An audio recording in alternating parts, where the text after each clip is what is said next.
Hello, everybody, and thank you for tuning in to the Liberty Report.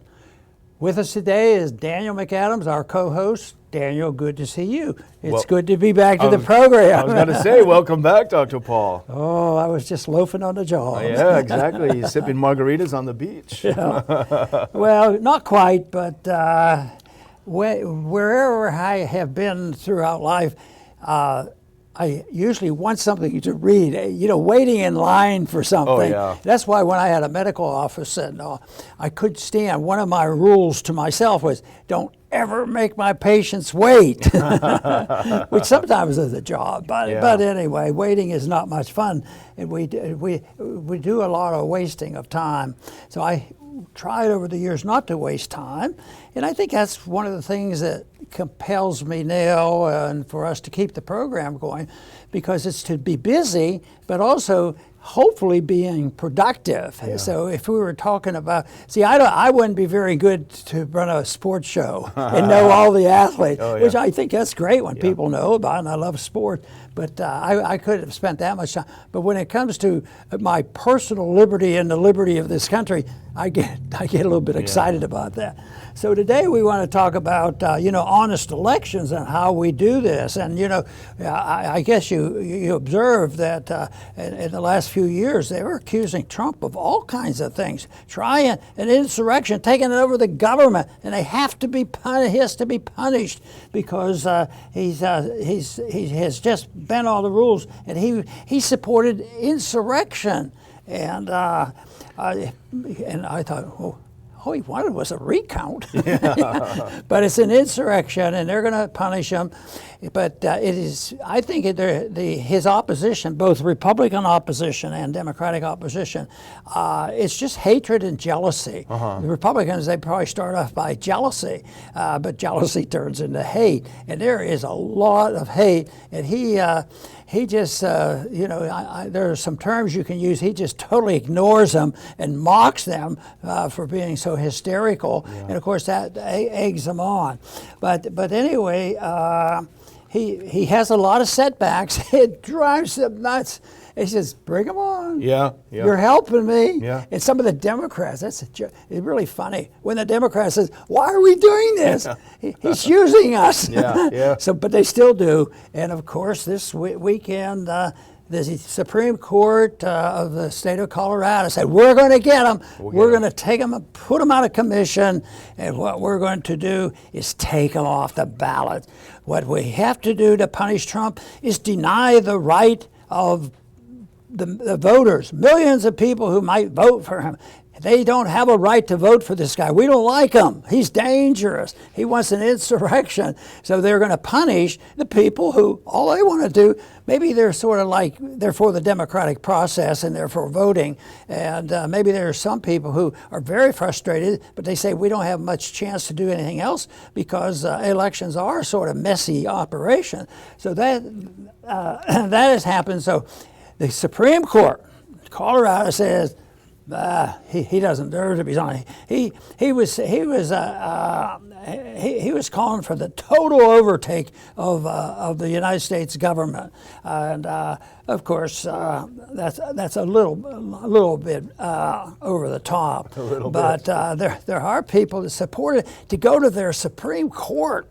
And the court, ruled that, no, he can't run in this state. Yeah. But it's on its way to the Supreme Court. Maybe there's some common sense there. I just cannot believe that the Supreme Court is going to uphold it. It is so evil and and we have a lot of people on TV agreeing with that, or I'm agreeing with them, that this is significant. The fact that you can, one candidate who's having a little trouble getting footing in the election, but the other one's encroaching on his right to be president again. He says, well, we have to stop them. So we lock them up, and that's what they would like to do. Yeah. They say, well, didn't Trump talk about locking people up? I think he had a little hyperbole involved in what he does. He gets himself into some trouble. But anyway, it's messed. I sort of think that Trump is smarter than all the rest put together when it comes to politics, and that drives them nuts. They're literally out of their minds that Trump can take all his penalties and all his problems, what is it, 90-some charges against him, being indicted, being impeached twice, indicted, and he gets better. It ought to be pretty. I consider the market the ultimate place for democracy. Buying and selling and setting up prices. In this case, it's the market speaking. The people, prevailing attitudes, and they're starting to say, "You guys are jokes," but. Fortunately for Trump, they're just feeding into his having a good, jolly day, And but of course, we'll find something out this week or soon, whether it's the day before Christmas or the day after. But it's coming up soon, where the Supreme Court will make a ruling. Yeah, and I think it was Jonathan Turley who said this is un-American, it's undemocratic, it's anti-democratic. Ironically. There's a lot of criticism, that we have of the Iranian electoral system because they have kind of a separate court who determines which candidates can run. You have to be ideologically, I don't know the exact details of it, but you have to be according to the ideological rules of the theocracy in Iran. And we make fun of that and say how terrible it is and horrible and they're anti-democratic. Well, this is kind of exactly what we have here in Colorado. You have a separate court to determine who is and who is not allowed to run for office, completely separate for the constitutional requirements that we have. So we're a lot closer to that than I think these people would like to admit. But one of the things we wanted to point out today is that this is, use all the cliches. This is a slippery slope. This is a can of worms, however you want to call it. And this next example that we want to talk about, I think is obviously slightly tongue-in-cheek, but put up that first clip. This is from The Hill. This is Dan Patrick. He's the lieutenant governor here in Texas. And he suggests maybe we should take Biden off the ballot in Texas. Maybe that's a good idea. And if you go to the next one, here's what Dan Patrick says.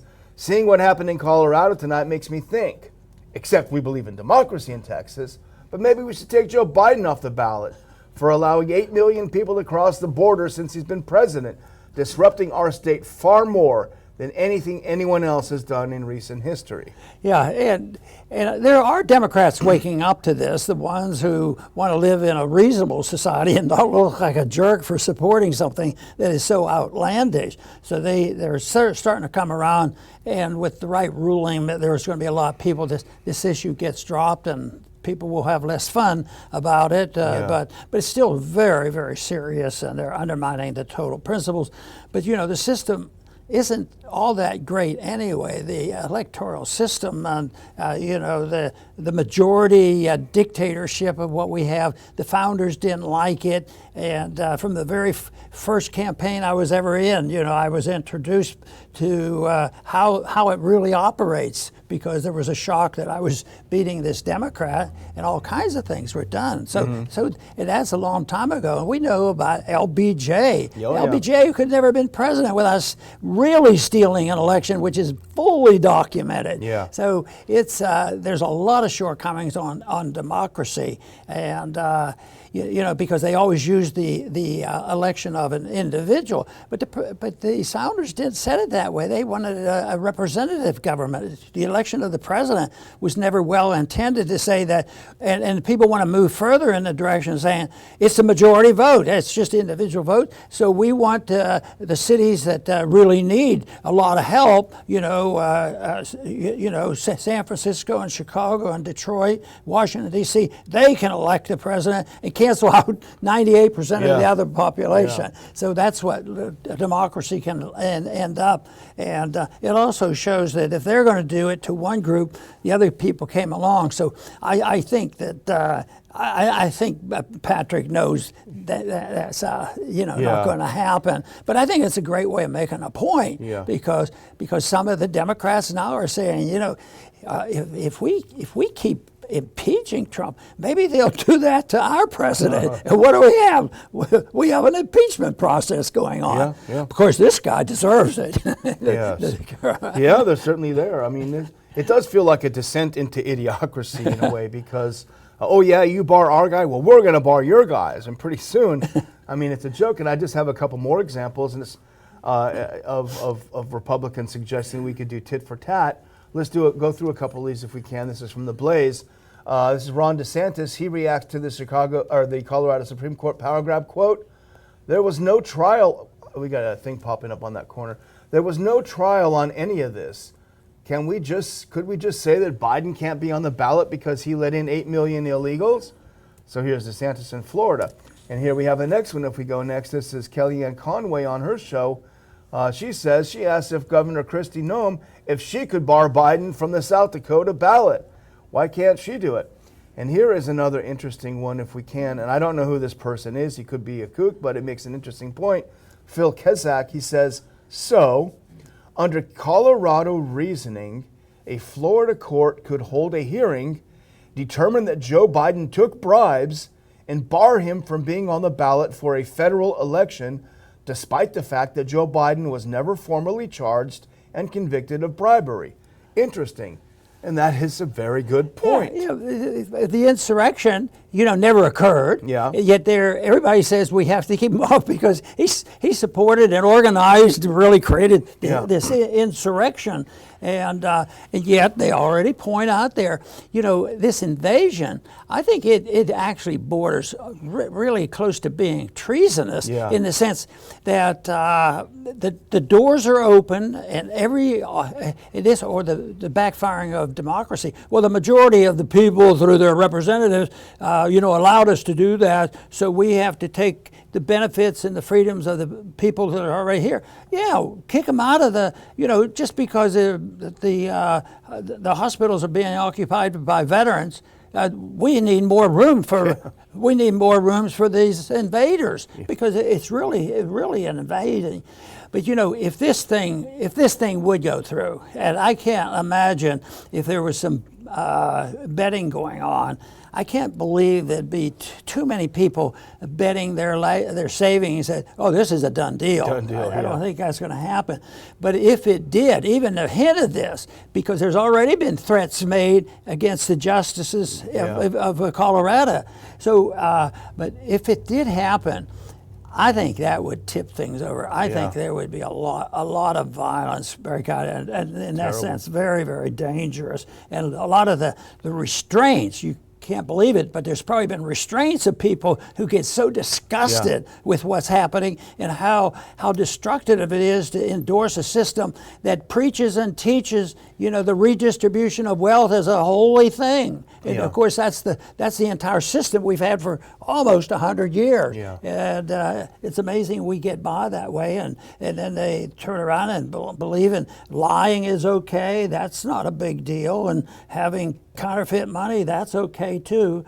And they, on the vote count, it always bothers me when they say they want to overthrow the election or, overthrow the government. Yeah. Well, I don't know why they couldn't have referred to this as a recount. Yeah. Why don't we count all the votes? Yeah.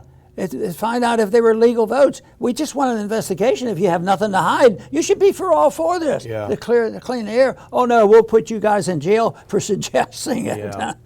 I mean, Trump gets himself in trouble by the way he says something, but it's not illegal to put your foot in your mouth constantly. That's unfortunately just his style. But if an insurrection is using deception to change the electoral results, then you could certainly make the argument, and I think you have, that the Russiagate was a kind of insurrection because it was a bunch of lies, it was deception, and the intent of that was to change the outcome of the election. So maybe the other side is just as guilty if that's all it takes. Yeah, and they use January 6th as the insurrection that Trump did. But I think the policing activity, the FBI and the Justice Department, that is where you could probably make a pretty good case that there's been an insurrection and a destruction of our judicial system. That's much more dangerous to us than what they're claiming Trump did. I mean, this is the whole thing. But I've been a little bit disappointed. You probably watch the sites a little closer than I do, and you've seen some.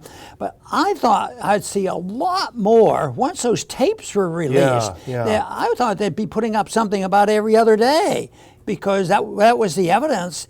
Because I think I still believe the evidence is not there to convince everybody that Trump was the commander of an army of people who were using violence to go and take over the government.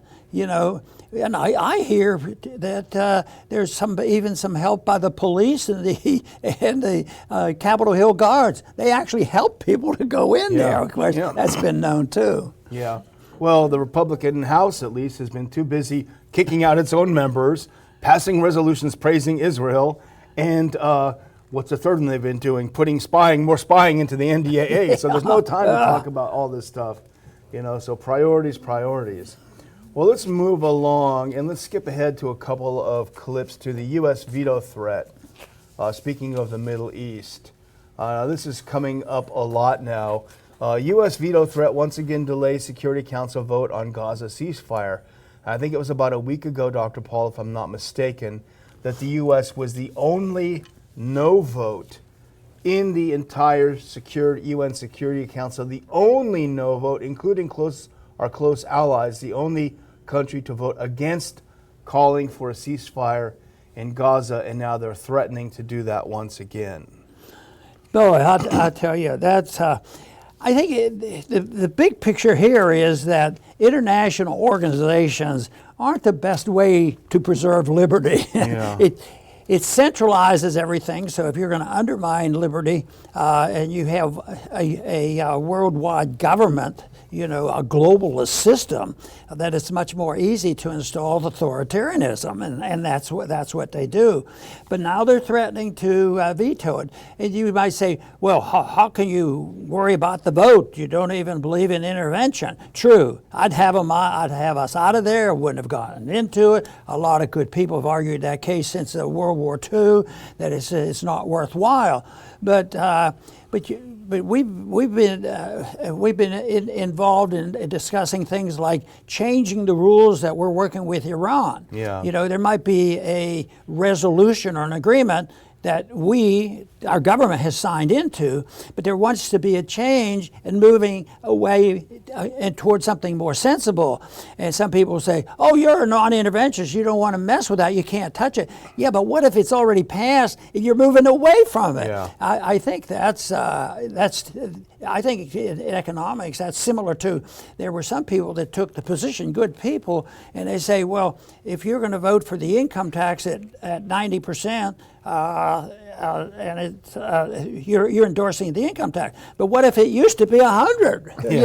If you're reducing something, that's why, to live in the real world, my rule to myself is anything that increases our liberty and cuts down the size and scope and authoritarianism of the government, even if it's not working. But if you have to have a goal, and if you're working toward that, and this just shows what a mess it is. This veto. I mean, this is a can of worms for us, for what they're doing. But Biden, I think, I think he's all over the place because he said that we should be on Israel's side and they can do what they want. At the same time, the momentum is on the side of the Palestinians. They're generating more sympathy than Israel is. So there's that can get pretty hot and heavy, that debate in this country. Between what you're going to do. How far could we get with the argument that when we were getting ready to give money back to Iran? They say, oh yeah, he wants to subsidize Iran, give them the money, and here we stole it from him. But symbolically, they win that argument all the time. Well, you can't give them that. And they say we're going to give them $6 billion. Oh yeah, we owe them 110. Disgusting. Well, you're right. We always say that we're the isolationists and everything, but it really is the U.S. is acting alone in this veto and isolating the U.S. from the rest of the world. So they are the isolationists, these interventionists who want to intervene. Well, here's just a couple quick points on the article as to the logic, if there is any, of what's going on with the U.S. Now, this is John Kirby, spokesman of the National Security Council. He is upset because he wants them to add to this resolution a condemnation of Hamas and what they did on the 7th of October, and a recognition of the need for Israel to be able to defend itself, and significant commitment by all members on getting humanitarian assistance. That's the roadblock on this particular issue. This article, which we saw on antiwar.com, as you saw earlier, go to the next one. The Biden administration has firmly opposed any suggestions that Israel should end its military operation in Gaza. And that's what you said, Dr. Paul. They want to play both sides of this game. The Israeli onslaught has decimated Gaza. Over 20,000 are dead, most of them women and children. Additionally, the infrastructure has been left in ruins, adding starvation and epidemics to the threats Palestinians face daily. But the U.S. can't bring itself to call for a ceasefire. You know, from the very beginning, the one excuse that was given and the Israelis used is they have a right to self-defense. Yeah, that makes sense. Which they do.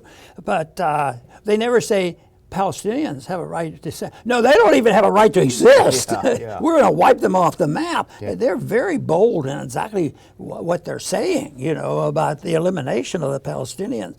But this is something that is not going to go away very easily. And they always use the national defense issue that we need to be involved, whether it's Ukraine or whatever. They always work into it, national defense, or they hide it. You know, and they'll channel weapons into countries and try to avoid the discussion. But fortunately, I think the American people have sort of caught on to, after you get your attention after you spend $110 billion, you know, in a country that's losing the war and people are dying, and they say, well, yeah, and they can't use the body bag issue. It wasn't like Vietnam. Body bags, Americans are being killed, but they say we have to do this because they're taking the money away from our people. They are. Yeah. All along, and almost all government programs are taken away from people who earned it and should have the right to spend it the way they want. So they take that away, and that's what awakened some people and said, you know, why are they doing that, fighting over the borders between Russia? Nobody even knows where Ukraine is. They do know where the Mexican border is. Yeah, sure do. But no, they still do that. But that argument is winning, getting gained in traction. But what is going to stop it is when they run out of money. You know? And they're starting to do that. They are starting to do that. Well, I'm going to close out, Dr. Paul, with something I don't do very often in the show, which is to remind our viewers that the Ron Paul Liberty Report is a project of the Ron Paul Institute. As many of you know, this is our 10th year as the Ron Paul Institute. Believe it or not, we've been in business for 10 years. We've been advancing all along as we go, and this is the time of year that we, as a nonprofit organization, do depend on people's donations, and a lot of people like to make those donations before midnight on December 31st so they can get tax credit for that year that it's within. So if you make your donation, your tax-deductible donation to the Ron Paul Institute before midnight on the 31st of December, you get to help support a great organization, and you also take a little bit of money out of Uncle Sam's pockets. Now, put on this next clip, we have a new revamped Ron Paul Institute website. We just launched it a little while ago. It's a lot cleaner, it's a lot easier to read. The text type is a lot more modern. I loved the old site, but I'm a Luddite, so this one is a lot easier to read. But if you go to the next one, when you go to our page, ronpaulinstitute.org, and you hit donate, you'll see this page come up, and you can make your donation a preset amount or a custom amount. And I've got great news for every supporter who's thinking, maybe I do want to give him some money, but you know what, I'm not wealthy. I can't do $10,000. I can only do a small amount. Well, one of our donors, and I was just talking to Dr. Paul about this, one of our long-term supporters gave me a call last week and said, in this issue of War and Peace, World War III is right around the corner. I want to do something really different. I want to put up some matching funds for your year-end fundraiser, and I'm going to put up $50,000. So if you can get your supporters to donate that much, I will match it and double the donation. It's a unique opportunity. We have never had this opportunity in 10 years at the Ron Paul Institute. So I'm urging you and begging you, if you can see your way toward making this donation to the Ron Paul Institute before December 31st at midnight, and our wonderful supporter will match that and double your money and help us that much more. I will put a link in the description of today's show. Please give it some thought, and we definitely appreciate your support. Very good. And I want to close and talk generally about, raising money and what we're trying to do. It is difficult raising money all the time, but there are some issues I've always thought, it's more difficult. Even when Daniel, suggested we have a program like this, I said, it's more difficult to raise money on foreign policy issues. But when you do find somebody that's very interested in it, lo and behold, they're more influential. So I think, our website and our program reaches thousands of people, but it's not tens of thousands, and it's not like the big guys making it that's always asking to send more money, more money. But I am always frustrated in this area because the principles that we're promoting, peace and prosperity, how can anybody be against this? And it's not complicated to explain. But I've always blamed ourselves, the libertarian, conservative, constitutional groups, that we need to do a better job in selling our product, convincing people. But the reason why it's more difficult is the opposition consumes wealth, and they do that by buying votes. So the food stamp principle, and the welfareism, and the military-industrial complex, and conquering the world and having power in an empire. That all is immediate. They say, we have this thing. We have a war going on. We got to go. Send them to Korea. Send them to Vietnam. Send them to Ukraine. Send them to the Middle East. And it's immediate. We have to do it right away. And people say, yeah, and they get scared and frightened. So we need to, energize people. And most of the time, it can't be a magic wand and say, today we wave the wand and everybody's going to understand why they have to cut back on spending, and they have to have a sound money, and they can't run up debt, and this sort of thing. And protecting liberty solves the problems that governments, especially the big governments, state government, federal government, global government, they make things worse. And we have to convince more people.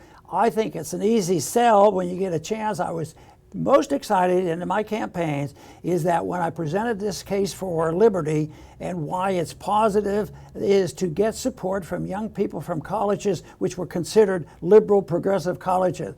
So I was convinced during that period of time that young people, all people, young people with young ideas, they're susceptible to accepting these views, but we need to get it started, and that's what we're trying to do, to continue this thing we started 10 years ago. And the most important thing I say today is thank you very much for the support of the Ron Paul Liberty Report and RPI. Please come back soon.